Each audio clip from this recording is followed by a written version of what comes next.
എന്ന സവാളയുടെ കഥയാകട്ടെ, നമ്മുടെ അടുക്കളയിലെ ഏറ്റവും സാധാരണമായ ഒരു പച്ചക്കറിയായ സവാള. സവാളയ്ക്കും രസകരമായ ഒരു യാത്രയുണ്ട്. ആ യാത്രയിലൂടെ നമുക്കൊന്ന് പോയാലോ? ആയിരക്കണക്കിന് വർഷങ്ങൾക്ക് മുമ്പ് മധ്യേഷ്യയിലാണ് സവാള ആദ്യമായി വളർന്നതെന്നാണ് വിശ്വസിക്കുന്നത്. മനുഷ്യർ കൃഷി തുടങ്ങുന്നതിന് മുമ്പേ തന്നെ കാട്ടിൽ വളർന്നിരുന്ന ഒരു സവാള ഭക്ഷണമായിട്ട് ഉപയോഗിച്ചിരുന്നു. പിന്നീടാണ് സവാളയുടെ രുചിയും ഔഷധഗുണവും മനസ്സിലാക്കിയാണ് അത് ലോകത്തിന്റെ പല ഭാഗങ്ങളിലേക്കും എത്തിയത്. പുരാതന ഈജിപ്തിൽ സവാളയ്ക്ക് വളരെ വലിയ സ്ഥാനമുണ്ടായിരുന്നു എന്നും പറയപ്പെടുന്നു.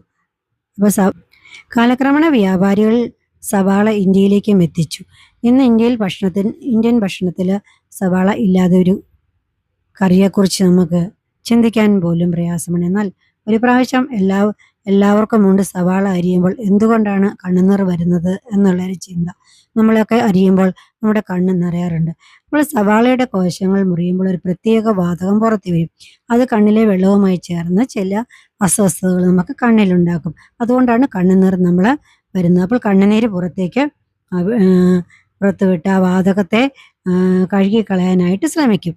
അപ്പോഴാണ് നമ്മളുടെ കണ്ണുകൾ നിറയുന്നത്. സവാള വെറും രുചിക്കായി മാത്രമല്ല, വിറ്റാമിൻ സി, ആൻറ്റി ഓക്സിഡൻറ്റുകൾ, നാരുകൾ ഒക്കെ അടങ്ങിയിട്ടുണ്ട്. അപ്പോൾ അതുപോലെ തന്നെ ശരീരത്തിൻ്റെ പ്രതിരോധശേഷി വർദ്ധിപ്പിക്കാനും ദഹനത്തിനും ഒക്കെ സവാള ഉപയോഗിക്കുന്നു. ഒരു രസകരമായ കാര്യം എന്ന് പറഞ്ഞാൽ, പച്ചക്കറികളിൽ ഒന്നാണ് ലോകത്തിലെ പല രാജ്യങ്ങളിലും ഏറ്റവും കൂടുതൽ ഉപയോഗിക്കുന്ന പച്ചക്കറിയിൽ ഒന്നാണ് സവാള. ചിലപ്പോൾ സവാളയുടെ വില കൂടുമ്പോൾ അത് വലിയ വാർത്തയാകാറുണ്ട്. അത്രയും പ്രാധാന്യമുള്ളതാണ് ഈ ഒരു ചെറിയ പച്ചക്കറിയെ നമ്മൾ മനസ്സിലാക്കണം. അടുക്കളയിൽ നമുക്ക് കണ്ണുനീരുണ്ടാക്കുന്ന സവാള യഥാർത്ഥത്തിൽ മനുഷ്യ ചരിത്രത്തോടൊപ്പം ആയിരക്കണക്കിന് വർഷങ്ങൾ സഞ്ചരിച്ച ഒരു അത്ഭുതമാണെന്ന് തന്നെ നമുക്ക് പറയാവുന്നതാണ്. അതിനാൽ സവാള അരിയുമ്പോൾ നമുക്ക് കണ്ണുനീർ വന്നാലും ഓർക്കുക, ഇതൊരു സാധാരണ പച്ചക്കറിയല്ല, ചരിത്രവും ആരോഗ്യവും രുചിയും ഒത്തുചേരുന്ന ഒരു അത്ഭുത സമ്മാനമാണ് എന്നാണ് നമ്മൾ. സവാള അരിയുമ്പോൾ നമുക്ക് കണ്ണുനീരുണ്ട്. അതിൻ്റെ ഒരു കാരണം, കണ്ണിൽ ചെറിയൊരു കുത്തലോ ചൊറിച്ചിലോ ഒക്കെ നമുക്കുണ്ടാകാറുണ്ട്. അപ്പോൾ ആ വാതകം കണ്ണിലെത്തുമ്പോഴാണ്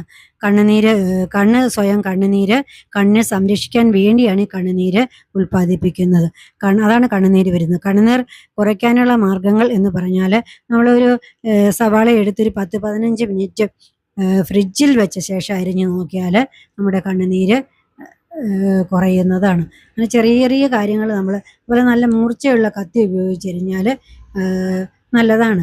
അതുപോലെ തന്നെ നമ്മൾ ഇത് അരിയുമ്പോൾ ഫാന് ഓണാക്കി വെച്ചാലും നല്ലതാണ്. അതുപോലെ വായുസഞ്ചാരമുള്ള സ്ഥലത്ത് കൊണ്ടുപോയി നമ്മൾ അരിയുന്നത് നല്ലതാണ്. അപ്പോൾ അങ്ങനെയൊക്കെ നോക്കിയാൽ നമുക്ക് കണ്ണുനീര് കുറയ്ക്കാനായിട്ട് സാധിക്കും. ഇതിൻ്റെ ഗുണങ്ങൾ ഒരിക്കൽ കൂടി നമുക്ക് നോക്കാം. ശരീരത്തിൻ്റെ പ്രതിരോധശേഷി വർദ്ധിപ്പിക്കാനായിട്ട് സഹായിക്കുന്നു. വിറ്റാമിൻ സി ധാരാളം അടങ്ങിയിട്ടുണ്ട്. ആൻറ്റി ഓക്സിഡൻ്റ് ഉള്ളതിനാൽ കോശങ്ങളെ സംരക്ഷിക്കാൻ സഹായിക്കുന്നു. ദഹന പ്രക്രിയ മെച്ചപ്പെടുത്താൻ സഹായിക്കുന്നു. ഹൃദയാരോഗ്യം പിന്തുണയ്ക്കാൻ സഹായിക്കുന്നു. ശരീരത്തിലെ വീക്കം കുറയ്ക്കാനായിട്ട് സഹായിക്കുന്ന ഘടകങ്ങൾ ഇതിനകത്തുണ്ട്. രക്തത്തിലെ പഞ്ചസാര അളവ് നിറയ്ക്കാൻ സഹായിക്കുന്ന പല കാര്യങ്ങളുണ്ട് ഇതിനകത്ത്. കുറഞ്ഞ കലോറിയുള്ള ഭക്ഷണമായതാൽ ആരോഗ്യകരമായ ഭക്ഷണക്രമത്തിന് അനുയോജ്യമാണ് സവാള.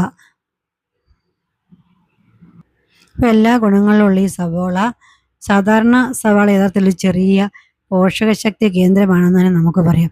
രുചിയും മണവും മാത്രമല്ല, ആരോഗ്യത്തിനും പിന്തുണ നൽകുന്ന ഒരു വിലപ്പെട്ട ഭക്ഷ്യവസ്തുവാണ് സവാളയെന്ന് നമുക്ക് പറയാം. അപ്പോൾ ഈ വീഡിയോ നിങ്ങൾക്ക് ഇഷ്ടമായാൽ ലൈക്ക് ചെയ്യുക, ഷെയർ ചെയ്യുക. ഇനിയും ഇത്തരത്തിലുള്ള അറിവ് നിറഞ്ഞ വീഡിയോകൾക്കായി ചാനൽ സബ്സ്ക്രൈബ് ചെയ്യുക മറക്കരുത്. നന്ദി.